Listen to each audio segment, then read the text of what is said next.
Hello everyone, Nicholas Thayer here with you again. Time for another Ableton tutorial.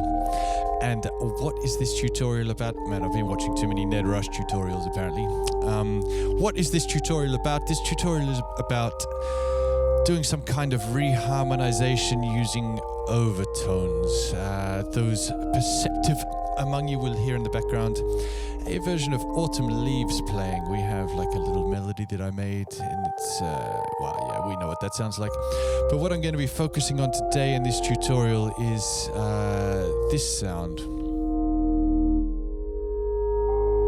It's a technique using Ableton's operator synth to reharmonize.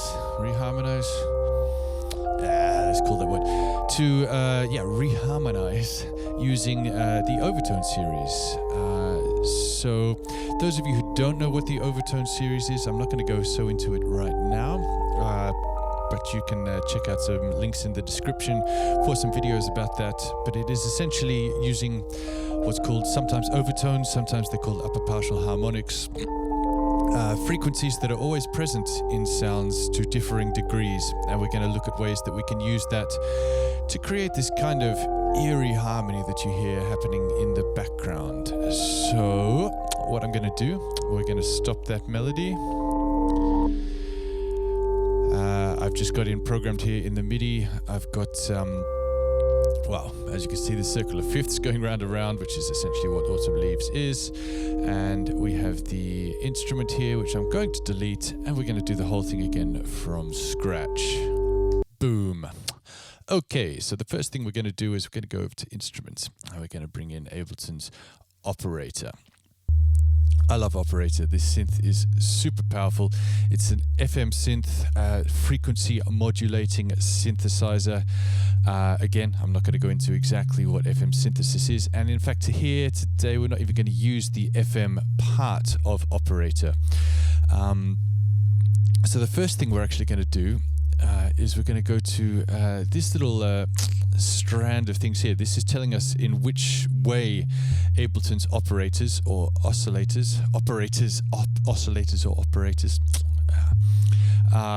connecting with or interacting with each other. So if I just click on that, and we get all of these pretty patterns up here. So what this pattern is saying is that operator D is FM modulating, frequency modulating operator C, which is frequency modulating operator B, which is frequency modulating operator A. So we get lots of crunchy frequency modulating sounds, all sorts of various permutations of that, all the way through to these are just four separate oscillators coming out however we choose them to come out, doing what they want, independent of each other. And that's what I want for today. I want to use these four oscillators as independent things, not as frequency modulators.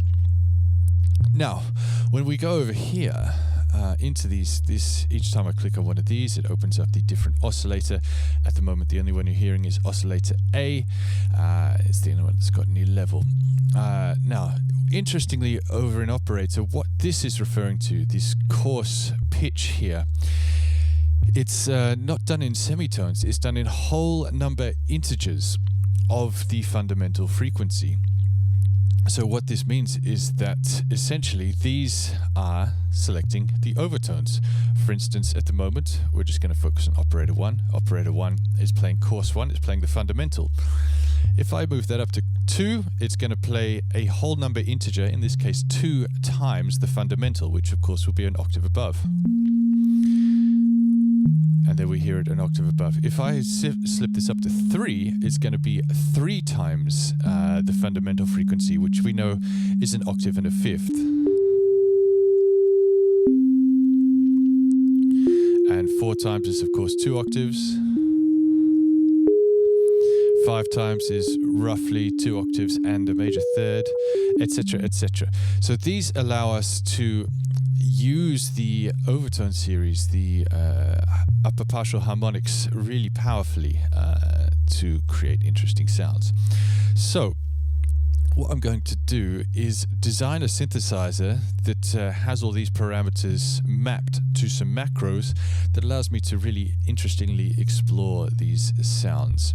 So the first thing I'm going to do is I'm going to go to each of these oscillators And we have different envelopes for all of them. For the purposes of today, I want them to all be the same envelope. So I'm going to right click up in here and say copy envelope from oscillator A.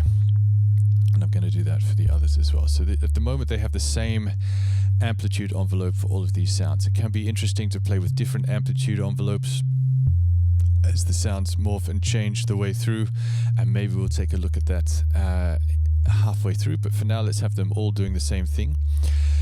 And the first thing I'm going to do in order to be able to map some macros is to group operator into an instrument rack. So I'm going to select it, I'm going to press Command G, and we now have operator in an instrument rack. If I click on this little button here, it opens up the macro controls.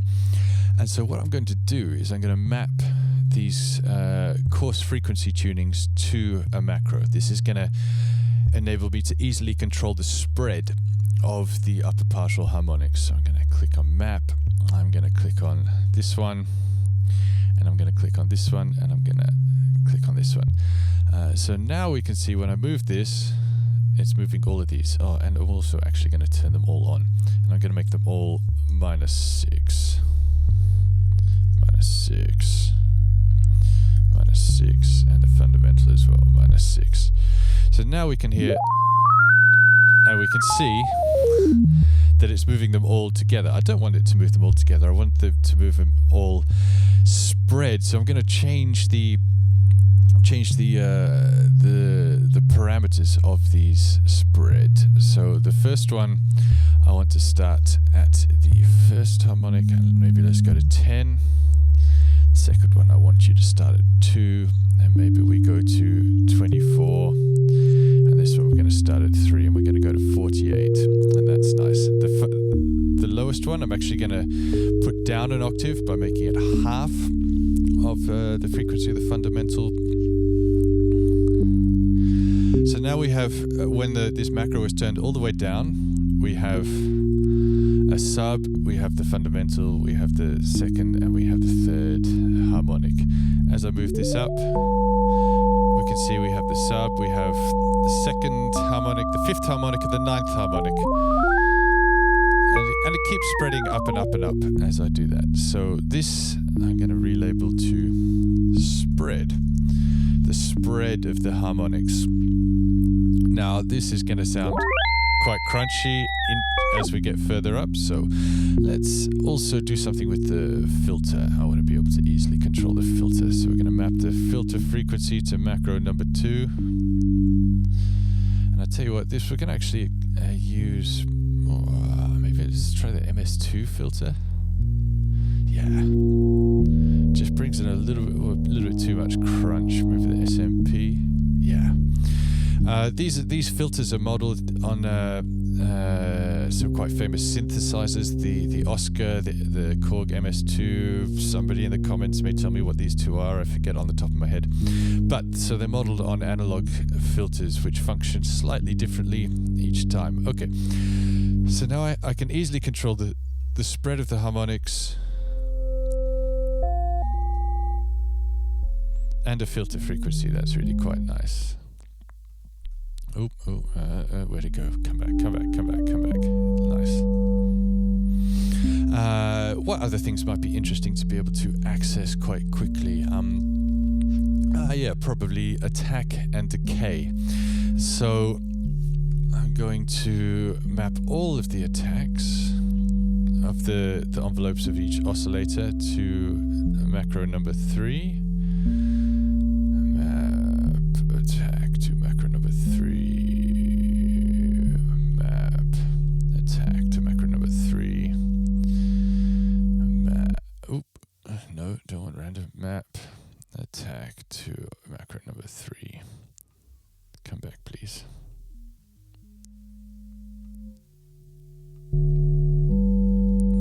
Okay, now I'm going to do the same thing for all of the decays. Map. Sorry, the release.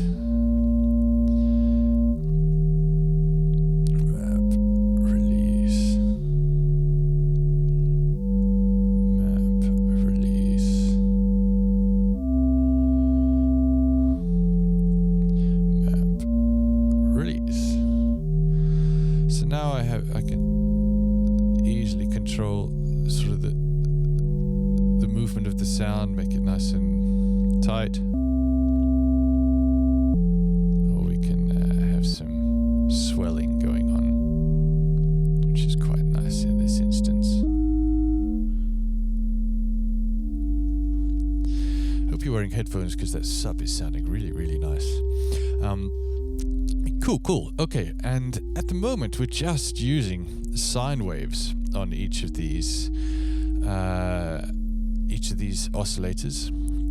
But of course we know that a sine wave is the purest waveform, so we're just getting one very pure overtone for each of these. But if we bring in some more complex waveforms, square waves, sawtooths, triangles, etc., each of those also brings in more of their own harmonics. So again, we get a richer, fuller, eerier sound. So I'm also going to make those very accessible. So I'm going to map all of these. We're going to start with oscillator A, and we're going to map oscillators A's waveform to that macro. We're going to map oscillator B's waveform to that macro. We're going to map oscillator C's waveform to that macro. And we're going to map oscillator D's waveform to that macro. Now if I turn the spread right the way down and the filter up so we can hear it, this is quite a pure version of the sound now, but as I move through these waveforms, we can hear it's getting, a richer, fuller sound. But again, if I sort of control that using the filter and the spread,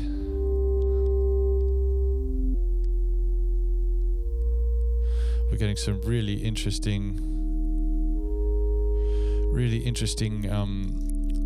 interaction between some of the upper partial harmonics being added by the individual oscillators.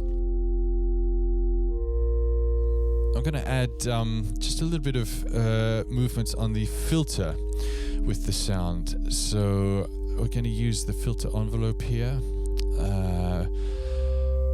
First of all, I'm going to adjust the speed of the envelope, then I'm going to adjust the amount. So I want it to kind of go wow, but not quite that much. But let's kind of aim for that kind of time. So I'm going to, we're going to turn the envelope all the way up to 100% so we can...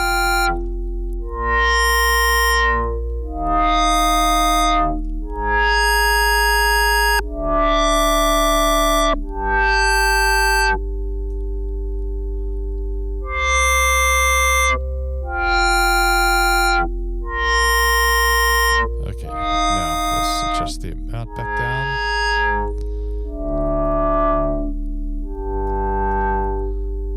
That's quite nice.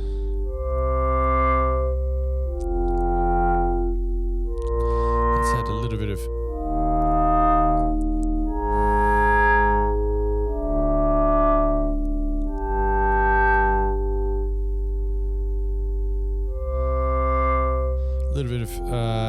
frequency to volume. So the harder the key is pressed, the more it's going to trigger the frequency. So let's just actually make that really obvious on the last one.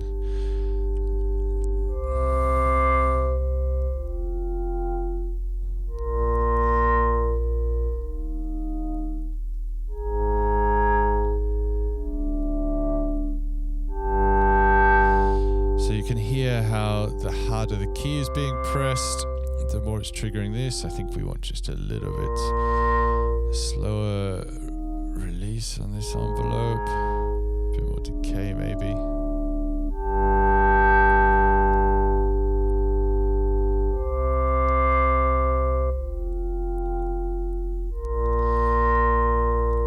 And that's quite nice.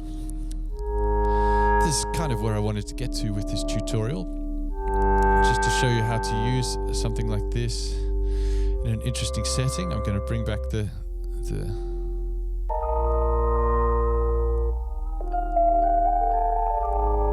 oh, I started at the wrong time. Let's try that again. Here we go.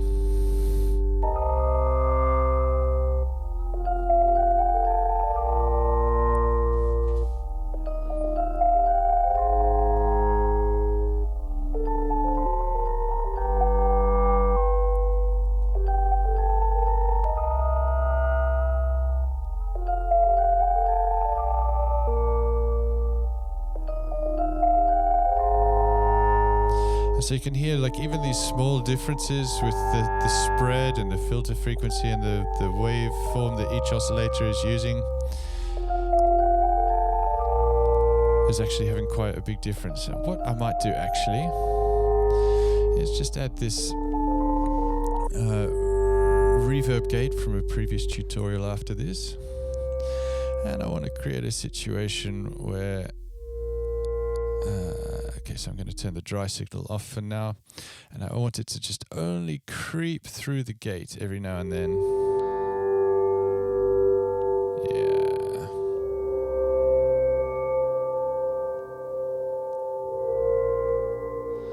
Yeah, that's really nice. And now let's bring the dry signal back in.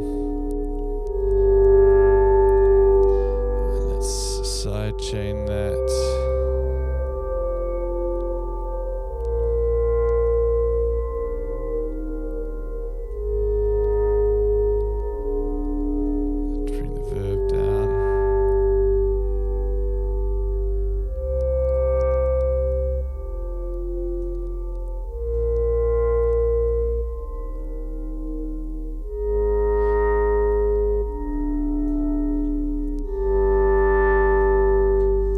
There we have it.